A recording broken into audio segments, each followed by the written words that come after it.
Welcome back. We've been following the career of Brian Wong since the early days of Kiip, which is a company that he founded 8 years ago when he was still but a teenager. Kiip is an ad tech and mobile marketing platform for over 500 global brands. Brian has also written a book called The Cheat Code, which tips on how to fast track to success. And when Brian made a stop in Toronto recently, he stopped by the studio to chat about his latest venture, which uses blockchain technology and advertising. We decided to listen and learn.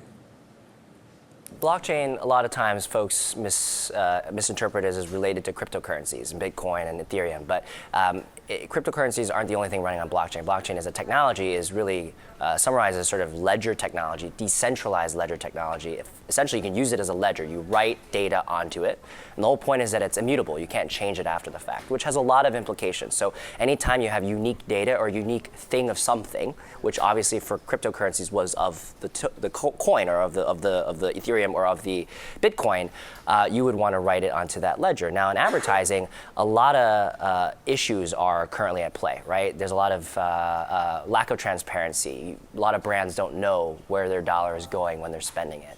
And there's a lot of digital waste, right, in terms of things that aren't viewable, impressions that aren't viewable, ads that people don't even see that they're being charged for. So naturally, if we could take where an ad is delivered and to write that data onto the blockchain in a way that our clients can actually audit in a neutral environment, it makes them feel more secure and trusting of where exactly their dollar is being spent.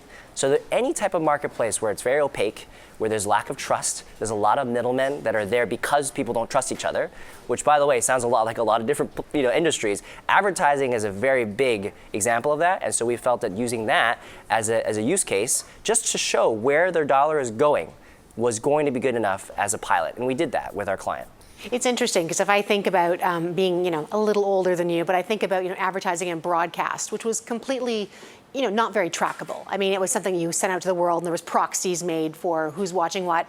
Then you get into digital, which was that much more trackable. But what I'm hearing from you is that's still not very trackable. This just gives it almost precision from the sounds of it in terms of what's going on. Am I hearing that right? Exactly, and I would say that the irony of digital having given all this promise of trackability and visibility is that it actually became even less so, because there was all of these different ways you could show an impression and fire off pixels, and there wasn't a lot of truth or trust in that truth, if that makes any sense. So having that written there for them is trust in that the technology is neutral. I don't control the ledger. The fact that it's on Ethereum, this is where we're writing the data, and our client is public, it's AB InBev, very, very large advertiser. The fact that that's all on a neutral environment that I don't control is also something they have solace in as well. So either one of you or any party at any point could go in and see actually what's going on and how it's performing, those types of things too. So this is a mobile ad campaign you're doing with blockchain. Tell me a bit about just how it works, because I know you've got your own IP, if you will, that's involved in this. So we have a network of 11,000 apps. We have our technology in those apps. We serve ads into those apps in moments. That's our whole shtick, is moments-based targeting, effectively serving ads at the right time. But what we figured would be easy to do, because our technology is in all those apps, is we have 100% visibility into exactly which one of these apps these ads ran in and who engaged with those ads. Did they watch the video? Did they click on the ad? So all of that data is just event level data. And that data right now, most advertisers see through a dashboard that their vendor or their publisher is providing them. But instead of that, we're saying, hey, we're going to write the raw data to the blockchain, to the ledger, so you can see it and audit it anytime you want. So their data science team is actually downloading that data in real time and analyzing it themselves.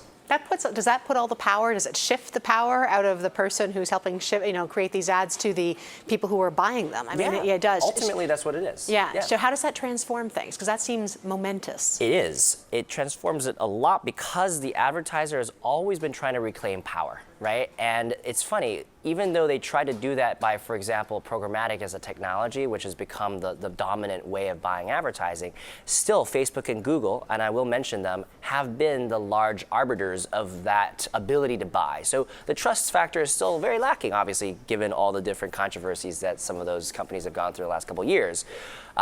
And having the ability now for an independent technology that neither Facebook or Google can control to actually have this transparency is momentous for the advertiser and their ability to see where their dollar's going. Let me ask you, and I know you're a big thinker, so this campaign that you're doing, is fascinating in terms of what your company's doing and enabling. But when you kind of look 10 years out, What does this mean for the industry? Because I mean, I know you made a comment, I was reading something you wrote about that if you were rebuilding your company today, you would have rebuilt it on blockchain. So how does this change everything? It changes in that I always like to say blockchain is like a foundational technology. It's like cloud, right? Now that when I share with you a document, I don't announce, hey, I'm giving you a document on cloud now. It's just natural. It's just part of what we're doing in document sharing. Same thing with blockchain. I think inevitably every ad will be served with a blockchain technology component as part of it in the next 3 to 5 years. That's my prediction. What do you think then, I mean, obviously it has huge implications, blockchain for many industries, but for your company, where do you see things in 5 years? Yeah, it's a very big question. I think the simplified way is we plan to actually introduce a mechanism of spending on advertising using a token. Now, a lot of token-related projects have been talked about, and there's been mostly negative things to say, primarily because of the markets and things like that. We actually don't plan to trade our token, at least in the beginning stages. We want it to be a way for advertisers to buy advertising. It's called Coin, K-O-I-N. But the biggest differentiator, and this is back to what Kiip was originally all about, if you remember, is that we actually plan to have the end user be rewarded with a piece of the ad spend. So think of that 100 grand that Starbucks or Coke might be spending to reach their consumer. Imagine a piece of that ends up going to them for them to be able to buy the very product that was being advertised to them in the first place. It just makes so much sense. So we're trying to create that ecosystem using a token that we manage, obviously, and because we have this 11,000 app ecosystem, we can deploy it effectively in front of tens of millions of people very, very quickly. Now, the consumer's not gonna be like, I'm gonna own a bunch of coin now, it's my wallet. No, you're just gonna see it in the form of, Starbucks stars you can use that people are familiar with, right? Yeah. Or it could be a reward system from the company. It's already existing with the company, but the company feels secure putting stars into an ad because now it's managed with a technology that they trust. And so ultimately the trust component of blockchain is why it's such a game changer. And you see even companies like Starbucks making announcements about this stuff very publicly because they know that by being on the cutting edge of that, they have their whole ecosystem of vendors and customers feeling that they're using their data more securely and they're reaching them in a more secure fashion. That was Brian Wong, founder and CEO of Kiip, joining me here in studio. And again, always great to get his take on what's going on because you're going to hear about it in the markets in the not so near future.